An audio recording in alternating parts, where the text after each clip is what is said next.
அருமை தமிழர்களே, சிவகுமாரின் அன்பான வணக்கங்கள். மனிதர்கள் எல்லாருமே ஒரு கணக்கு என்ன சொல்கிறாங்க, ஒரு 4-5 ஆண்டுகளுக்கு ஒவ்வொரு முறையும் நம்ம மாறிக்கிட்டே இருக்கிறோம் அப்படின்னு. 5 வருஷத்துக்கு முந்தி இருந்த மாதிரி நம்முடைய தோற்றம் இப்பொழுது இப்படி இருப்பது இல்லை. கொஞ்சம் முதுமை சேர்ந்து இருக்கும்.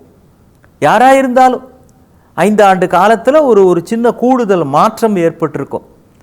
அது சின்ன பிள்ளைங்களாக இருந்தால் ஒரு வளர்ச்சி, ஒரு செழுமை, பொலிவு கூடுதலாக இருக்கும் ஒவ்வொரு 5 ஆண்டு காலத்துக்கும். ஆளே மாறிட்டியே, முந்தி பார்த்ததுக்கு இப்போ நல்லா ஆயிட்டியே, குண்டாயிட்டியே, ஒல்லி ஆயிட்டியே, ஃபிட் ஆயிட்டியே அப்படின்னு சொல்கிறதும் வழக்கம். வேடிக்கையாக கிரேசி மோகன் தான் சொல்லுவார், டேய் பலார்னு முதுகில் ஒருத்தர் ஓங்கி ஒன்று வச்சு பஸ் ஸ்டாண்டில் பார்த்த உடனே, டேய் ரவி ஆளே மாறி போயிட்டியே அப்படின்னு ஓங்கி ஒன்று வச்சுருக்கிறார், பிரியமாக பேசுகிற மாதிரி. அவர் திரும்பி பார்த்துட்டு, இதை பாருங்க இப்படிலாம் என்கிட்ட கேட்குறவா, என் பேர் ரவி இல்லை, நான் பிரகாஷ் அப்படின்னா, டேய் ஆள் தான் மாறிட்டேன்னா பேரும் மாற்றிட்டியாடா அப்படின்னாராம். அவர் சம்பந்தமே இல்லாமல் யாரோ ஒருத்தர் அவரை பிடிச்சி அடித்தது மட்டும் இல்லாமல் ஆளும் மாறிட்ட பேரும் மாறிட்டியா அப்படின்லாம் கேட்குறது அராஜகம். ஆனால் நீங்கள் பாருங்கள், ஒவ்வொரு 5 ஆண்டு காலத்துக்கும் ஒட்டுமொத்தமாக எல்லோரினுடைய உடம்பினுடைய இந்த அணுக்கள் இருக்கிறதே அது கூட மாறிடுதான். நமக்கு நம்ம உடம்புல போன வருஷம் இருந்த செல் இப்போ இல்லை, புதிய செல்கள் உருவாகி விடுகின்றன.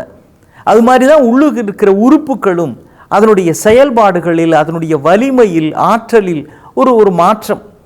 அது இளம்பருவமாக இருந்தால் கூடி இருக்கும், ஒரு 30, 40, 45 வயசு மேலேயா இருந்தால் குறைஞ்சிக்கிட்டே வரும். சுஜாதா தான் எழுதுவார், 50 வயதுக்கு மேல் இயற்கை கொஞ்சம் கொஞ்சமாக நம் ஜன்னல்களை சாத்த ஆரம்பித்து விடுகிறது அப்படின்னு எழுதுவார். அது சுஜாதா பாணியில். ஆனால் நீங்கள் பாருங்கள், உடம்பு தான் 25 வயது போல் 30 இருப்பதில்லை, 35 போல் 40 இருப்பதில்லை, 50 போல் 55 இருப்பதில்லை. இது கொஞ்சம் கொஞ்சமாக தளர்ந்துக்கிட்டு வரும். ஆனால் மனசு இருக்குது, அதனுடைய உறுதி, அதனுடைய பக்குவம், அதனுடைய திடம் இது கூடிக்கிட்டே போகும். ஒரு 25 வயசு பையனை விட ஒரு 45 வயசு பெரியவற்றை இருக்கிற அந்த தன்னம்பிக்கை, உறுதிப்பாடு, இதெல்லாம் காலப்போக்கில் அனுபவத்தினால அவருக்கு வந்து விடுகிறது. வரணும், அந்த பக்குவம் இருக்கணும். சில பேர் 30 வயசில் இருந்த மாதிரியே 60 வயசுலேயும் இருப்பான், எந்த சேஞ்சும் இருக்காது. பேசுறது, அணுகுமுறை, சிந்தனை போக்கு எல்லாம் ஒரே மாதிரி இருக்கும். மனசு மட்டும் உறுதி கூடிக்கொண்டே போக வேண்டும். சில விஷயங்களில் இருந்து விலகி இருக்க கற்றுக்கொள்ள வேண்டும். அதுதான் உண்மையான நாகரீகம். அப்படிப்பட்டவங்களால தான் ஒரு சமுதாயம் மேலே மேலே வளர்கிறது. நீங்கள் சில பேருக்கு பாருங்கள், எங்கே எப்படி நடக்கணுன்றதை பற்றின ஒரு விழிப்புணர்வு கூட இல்லாமல் பொது இடங்களிலே நடப்பார்கள்.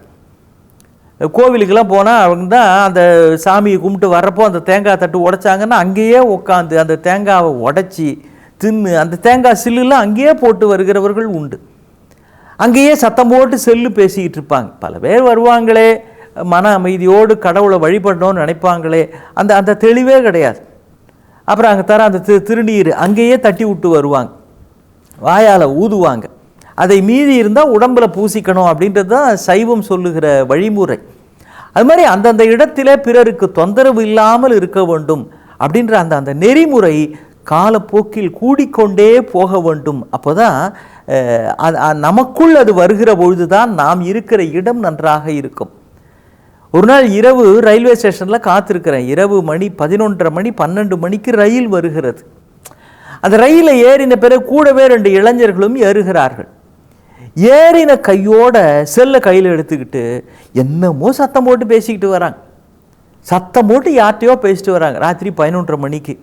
இது ரயில்வே கம்பார்ட்மெண்ட்டு, ட்ரெயின், எல்லோரும் தூங்கிட்டு இருப்பாங்க. அதில் முதியவர்கள் இருப்பாங்க, சில பேர் டேப்லெட் போட்டுக்கிட்டு தூக்கத்துக்காக டேப்லெட் போட்டு தூங்கிட்டு இருப்பாங்க, குழந்தைகள் இருப்பாங்க. நம்ம கத்தி பேசுறது அவங்களுக்கு தொந்தரவாக இருக்குமே அப்படின்ற பிரஜை கூட இல்லாமல் இருக்கிறார்கள். பொது இடங்களில் எப்படி நடப்பது அப்படின்றத பற்றின விழிப்புணர்வு இல்லைன்னா அப்புறம் நீ என்ன டிகிரி வாங்கி என்ன பிரயோஜனம், என்ன படித்து என்ன பிரயோஜனம்?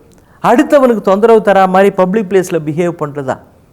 நான் அது மாதிரி ட்ரெயினில் 11:30 மணிக்கு ஏறுறேன். இந்த 2 பசங்களும் கத்திக்கிட்டு இருக்கிறாங்க.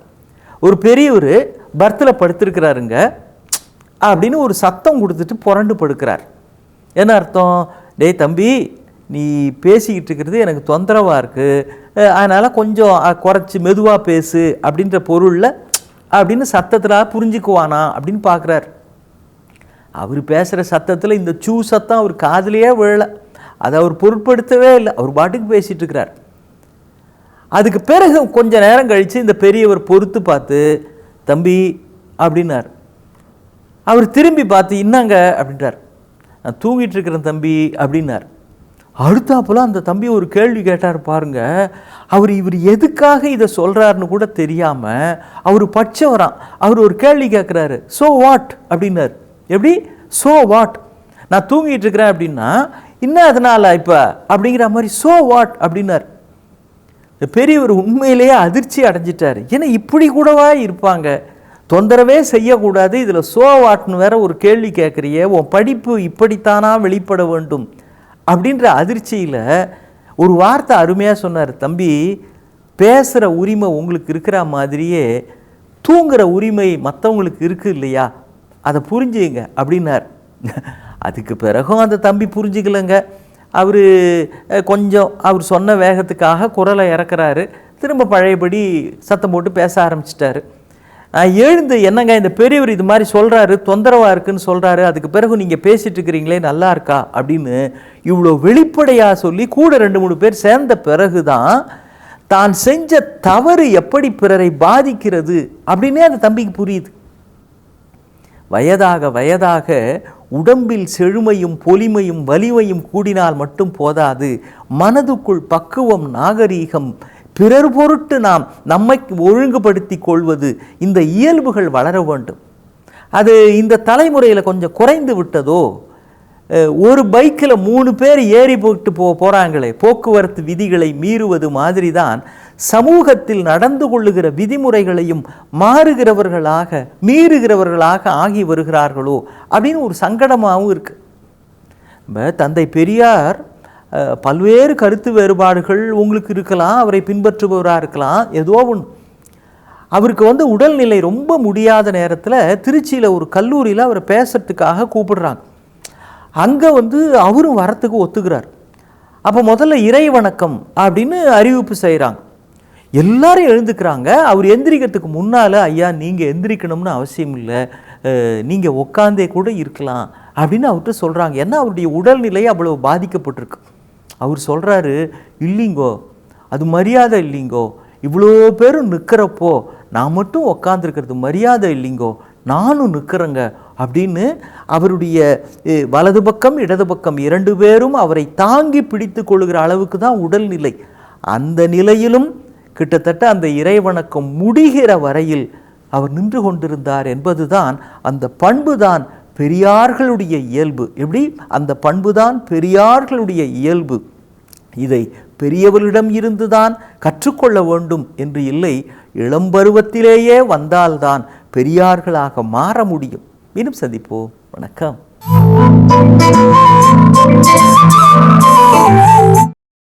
இன்னும் பல வீடியோக்களை காண சன் லைஃப் சேனலை சப்ஸ்கிரைப் பண்ணுங்க.